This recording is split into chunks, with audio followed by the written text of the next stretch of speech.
Hey, Daily Dosers, this is Pastor Larry here, and we're taking a look at Unsung Heroes. And the unsung hero I want to look at today is a little bit different than some of the others in the sense that he is well known for a short period of time for some of us. And that is because a book was made about his life. His name is Jabez. Nobody knew anything about him or paid any attention to him until the Prayer of Jabez, a book, came out. And unfortunately, the book presented it as kind of a recipe that if you follow all of these things that this guy named Jabez did, then your life is just going to be wonderful and everything will go great. And that's not what it says. I'm going to point out to you in a few moments what it says. But let me tell you how obscure he was until this book came out. And if you weren't a Jesus follower when that happened, you've never heard of him. And if you were a Jesus follower long before, you never heard of him. But Jabez is mentioned in 1 Chronicles chapter 4, and he's in the middle of one of those who begat, those genealogy passages. Verses 9 and 10 is where we're going to read his little story in a moment. And what you've got is 37 names in the first 8 verses before he shows up. And then in the rest of that chapter, you have 74 names. So you got a chapter of the Bible with 111 names in it. Is that crazy? That's one of those that when you're trying to read through the Bible or whatever, you skip really fast.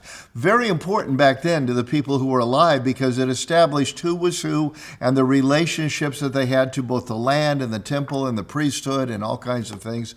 But to us today, it's like, what in the world is this? And then suddenly in that chapter, there's actually 3 hidden little gems. But the biggest and I think most valuable one is this guy named Jabez. So after so-and-so had a son named so-and-so and all of this, all these names you can't say. As a pastor, I like to say them just loud and confidently, and no one knows. I have no idea how it's supposed to be pronounced. But here's what it says.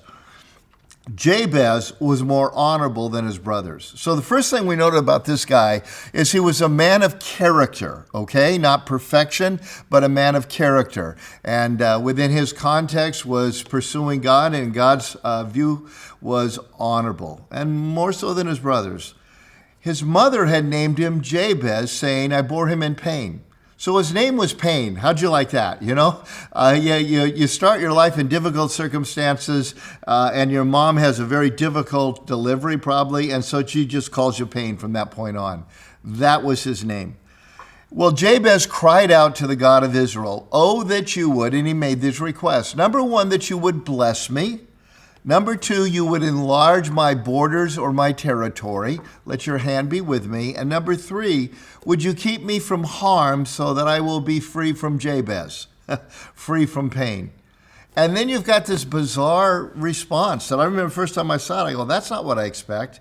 It simply said God granted his request. And I looked at that and said, well, that sounds like a rather selfish prayer. Will you bless me? Will you enlarge my borders? Will you keep me from harm so I don't have to be Jabez?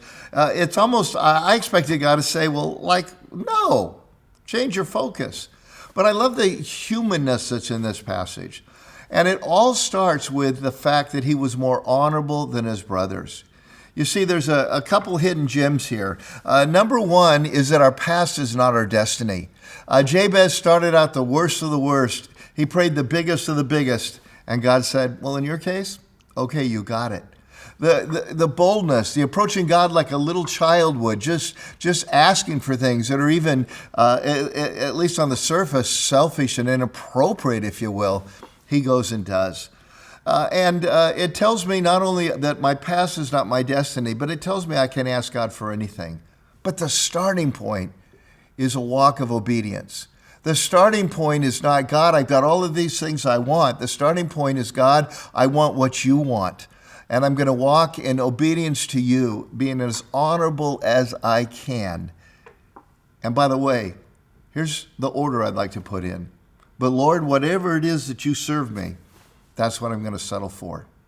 Personally, when I first came across this passage of Scripture, it was a number of years before the book had come out, and I began to pray that in my own life.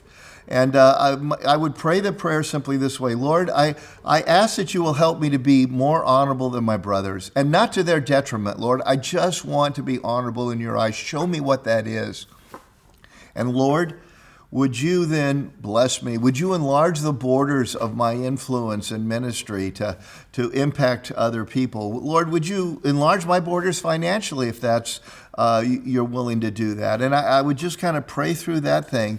And Lord, I just would pray for protection. And I prayed I'd be free from pain. And I'd always end it, but Lord, I want to be honorable. And honorable means wherever you call, whatever you want, that's what I'll do. Jabez, really interesting bird. Shows up out of nowhere and then disappears. But there's a gem there for us. Ask whatever you will. Walk honorably. And your past is not your destiny.